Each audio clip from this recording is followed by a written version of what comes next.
j'espère que vous êtes prêts pour cette dernière journée de vacances chez vous. Et oui, c'est la fin de notre émission, mais ne vous inquiétez pas, le programme est quand même très riche et varié. Alors on va vous montrer les lieux incontournables du secteur, parce qu'il y en a à voir ici. Et puis il faut savoir que le tourisme fluvial est également important, et c'est d'ailleurs notre première étape au port de Plaisance.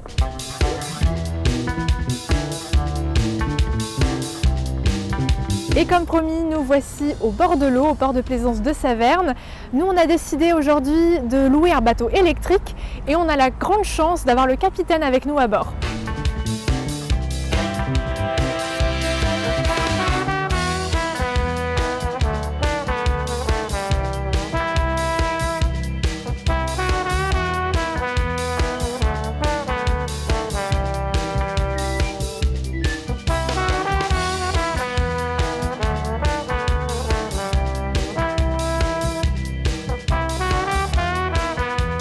Xavier, merci beaucoup de nous avoir accompagnés pour nous montrer un petit peu le circuit qu'on peut faire en 1 heure ou 2, hein, si je peux dire ça comme ça. Il y a possibilité de louer aussi, mais à plus grande échelle, avec l'association, enfin la société qui s'occupe des bateaux vintage. Moi, ce que j'aimerais savoir avec toi, c'est ce que c'était une évidence de louer des bateaux ici et en quoi c'était intéressant pour les alentours. Alors au début, on avait commencé par louer des pédalos. Donc ça plaisait, c'était une nouveauté sur Saverne. Et puis on s'est dit, bon, de toute façon, si on loue des pédalos, on peut louer d'autres choses aussi. Et puis on a fait la rencontre de la société Vintage Boat. Et pour moi, ça m'est paru une évidence de proposer voilà, cette expérience au fil de l'eau et au ras de l'eau, avec des bateaux qui ont une histoire, qui ont été réhabilités, puisque c'est des bateaux qui dormaient dans des garages, des hangars, et qui ont été rééquipés en motorisation électrique, donc silencieux. Et on glisse comme ça sur l'eau lentement. Vous avez vu, la vitesse, c'est très agréable, très lent. Et voilà, les gens ont le plaisir voilà, de passer un bon moment en famille, entre amis, entre amoureux. On a un bateau qui est équipé pour prendre aussi un apéritif ou un goûter. Ah oui, c'est important. Voilà. Et c'est ce que recherche. Et c'était la demande. Ils nous l'ont aménagé à cette demande, pour faire suite à cette demande. Et voilà, les retours qu'on en a sont, voilà, les gens sont très satisfaits.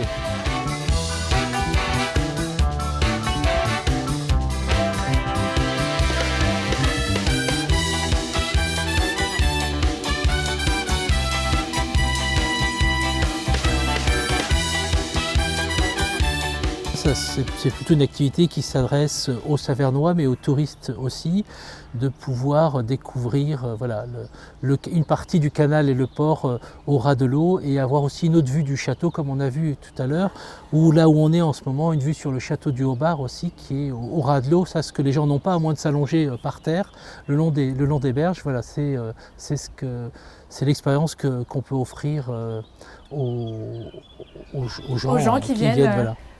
Pour une petite après-midi. Super, merci beaucoup Xavier. On continue un peu notre route, on va voir encore un peu de l'autre côté.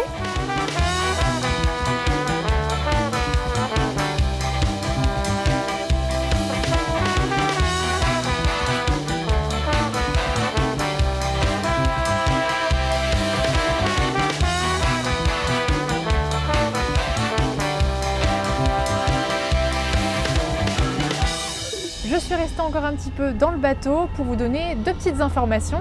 La première, c'est que vous pouvez venir au port de Plaisance tous les jeudis. Il y a un concert qui vous est proposé. Sachez également que vous pouvez prendre l'apéro sur l'eau. Voilà, donc avec l'apéro barge.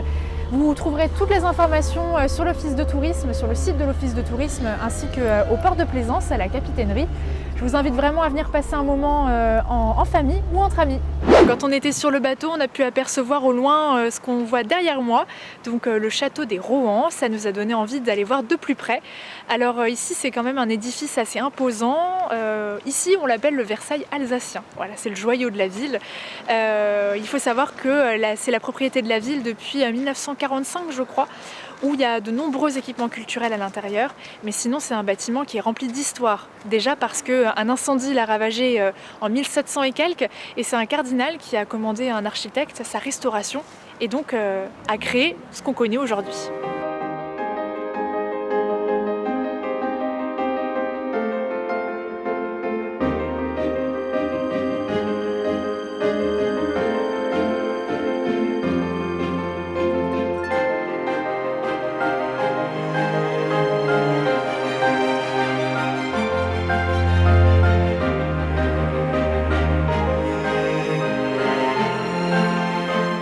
j'ai dégainé le parapluie parce que la pluie s'est invitée. Hein, voilà, c'est tout. C'est aussi ça les vacances parfois. C'est avoir un petit peu de mauvais temps, mais c'est pas grave. Ça gâche pas du tout le moment. En plus, il y a une petite brume comme ça et un peu de brouillard. Ça donne un côté mystique au lieu où je me trouve actuellement. Nous sommes près du château du Haut-Bar, donc c'est vraiment à quelques minutes de Saverne, pour un édifice qui, à mon sens, vaut le détour. C'est le télégraphe optique Chappe. Je vais vous expliquer un petit peu l'histoire, en tout cas ce que j'ai pu en apprendre. Sachez en tout cas que ici, vous pouvez faire des visites guidées avec les bénévoles de l'association qui ont d'ailleurs restauré le lieu en 1968. Je vous montre l'intérieur.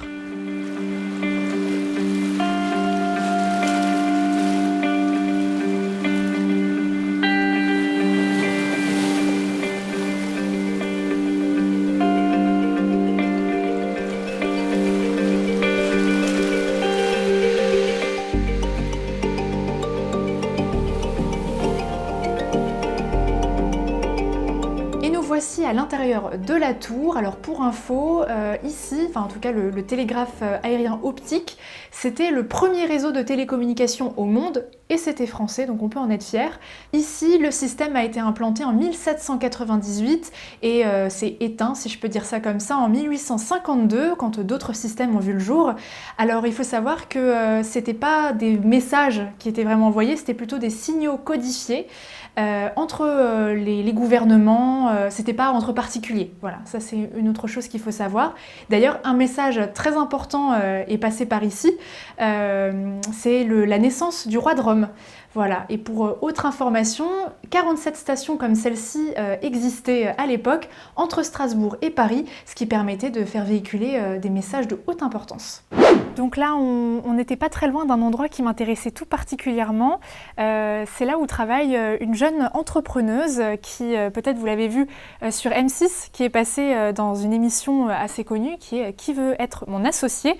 Et elle a proposé des cartes postales biodégradables. Salut Lucie. Ça. Salut. Alors merci beaucoup de nous accueillir dans ton atelier. On va voir un petit peu comment tu travailles. J'aimerais savoir, explique-nous un petit peu ton concept. En fait, c'est des petites cartes avec des graines à l'intérieur. Une fois que la personne a apprécié sa carte, au lieu de la jeter à la poubelle, elle peut la jeter dans un peu de terre, bien arrosée. Avec l'eau, le papier, il va se biodégrader. Les graines, avec le soleil et l'eau, elles vont savoir que c'est le printemps qu'il faut pousser. Et du coup, la carte, nos petits mots deviendront des fleurs, des carottes, des salades, même de la menthe pour les mojitos. En fonction de la carte. Ouais, c'est super joli en tout cas. Bravo pour le concept, parce que c'est très écolo aussi. Et j'ai une autre question, où est-ce qu'on peut les trouver ces cartes-là ? Maintenant, un peu partout. Je me suis bien débrouillée, j'ai bien travaillé. On peut les retrouver à la librairie Kléber, à Strasbourg, on peut les retrouver à Colmar, on peut les retrouver même à Paris maintenant, un peu dans toute la France. Et du coup, il y a une petite map sur mon site internet où on voit tous les lieux de vente et la petite map monde, même en Suisse maintenant. Génial, félicitations en tout cas. Je vais t'en prendre quelques-unes parce que dans notre émission, à chaque fois, je cherche un petit souvenir original, donc je pense que c'est le bon moment. Et puis, tu m'as dit qu'on pouvait voir un petit peu comment tu travailles sur tout ça, donc on va voir ça. Génial.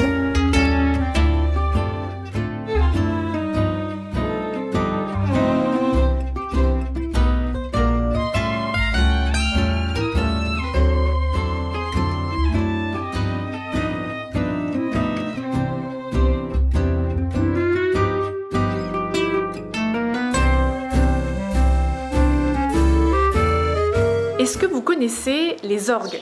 Alors oui, moi aussi, je connais l'instrument en tant que tel, mais je ne connais pas son fonctionnement, je ne connais pas trop son histoire non plus, et je ne sais pas trop de quoi il est composé, on va dire. C'est pour ça qu'aujourd'hui, on est au centre d'interprétation Point d'Orgue à Marmoutier pour découvrir tout ça, et quelqu'un nous attend à l'intérieur pour nous aiguiller. Je vous emmène avec moi.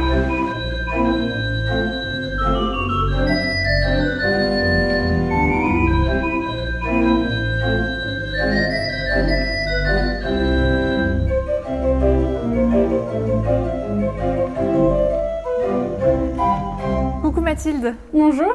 Alors, on a fait un petit tour toutes les deux. Tu m'as expliqué qu'il y avait 2 parties pour ce centre d'interprétation. Et là, on est dans une pièce. C'est incroyable. On voit plein de choses autour de nous. Explique-moi, on est où ? Alors ici, on est dans ce qu'on appelle Organum 21. C'est un orgue du 21e siècle qui a été créé en 2014 par un facteur allemand. Et en fait, l'objectif ici d'Organum et du centre de manière générale, c'est de faire comprendre l'orgue, son histoire, sa mécanique. Et ici, en fait, comme tu peux voir tout autour, on a tous les différents éléments de l'orgue. Et donc, les personnes, quand elles rentrent ici, elles sont accompagnées d'un animateur et elles vont découvrir au fur et à mesure, en fait, tout le cheminement du vent, du ventilateur jusqu'au tuyau.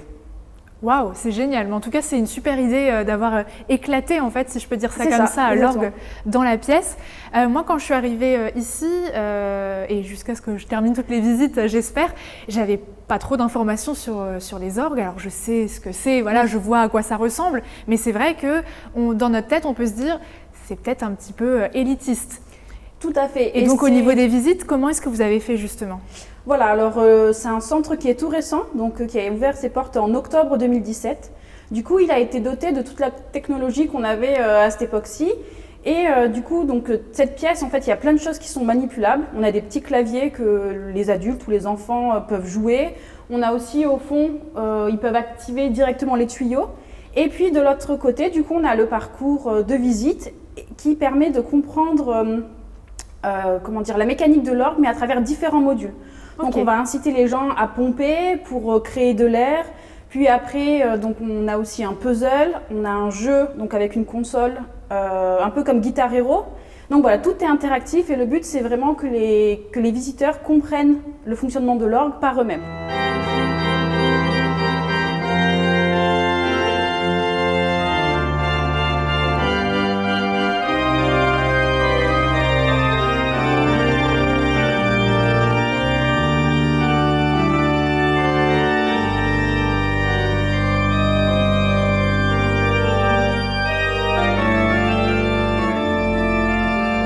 J'espère que ce beau moment musical vous a plu, en tout cas moi ça a été mon cas. Sachez ici que vous pouvez visiter complètement autrement le centre d'interprétation avec un escape game qui vous est proposé, on va dire une bonne partie de l'année, mais aussi des ateliers. Voilà, donc n'hésitez pas à aller sur le site internet pour découvrir tout ça. Nous on va terminer notre journée dans une autre commune pour notre logement de ce soir.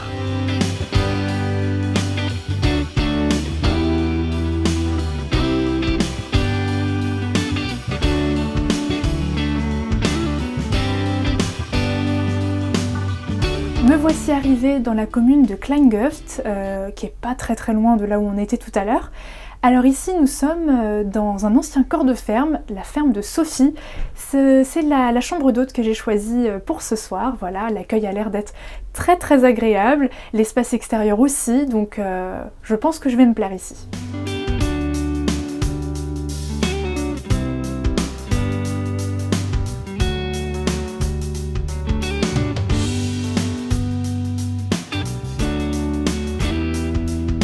On s'est mis sur la petite terrasse privative à côté de la chambre pour converser un petit peu, n'est-ce pas Sophie ? Oui. Alors j'ai une question, donc c'est un ancien corps de ferme, c'est ça ?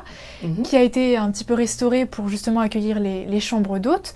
Pourquoi est-ce que tu as décidé de réaliser ce projet-là ? Alors, je souhaitais tout d'abord installer une structure de chambre d'hôte dans du bâti ancien pour le réhabiliter, pour conserver également l'identité architecturale du bâtiment et y créer une activité d'accueil pour faire découvrir à mes hôtes tout l'environnement et le secteur et l'identité régionale quand même en Alsace qui est extrêmement forte. Ça, c'est quelque chose qui te tenait à cœur finalement. Oui, tout à fait. C'est un projet qu'on avait, à partir du moment où on a acquis le corps de ferme en 2001, nous avions ce projet d'activité de chambre d'hôte. Ouais. Et justement, autour, alors qu'est-ce que tu me proposes de faire ? Alors, il y a plein d'activités. Nous sommes à moins d'une demi-heure de Strasbourg, donc pour tout ce qui est ville, à moins de 20 minutes du début de la route des vins qui débute à Marlenheim, et également le nord de l'Alsace qui est un patrimoine extrêmement riche. Vous avez le musée Lalique, la cristallerie de Saint-Louis. À proximité, le plan incliné, qui est un ascenseur à bateau, qui est un ouvrage unique en Europe. Voilà, donc tout le secteur. Et sinon, le parc régional des Vosges du Nord, des randonnées. Oui, on va dire c'est l'incontournable voilà, aussi. Quoi. Voilà, tout à fait. C'est vraiment un endroit qui est très bien situé et qui est à la croisée de beaucoup d'activités pour découvrir une Alsace extrêmement authentique.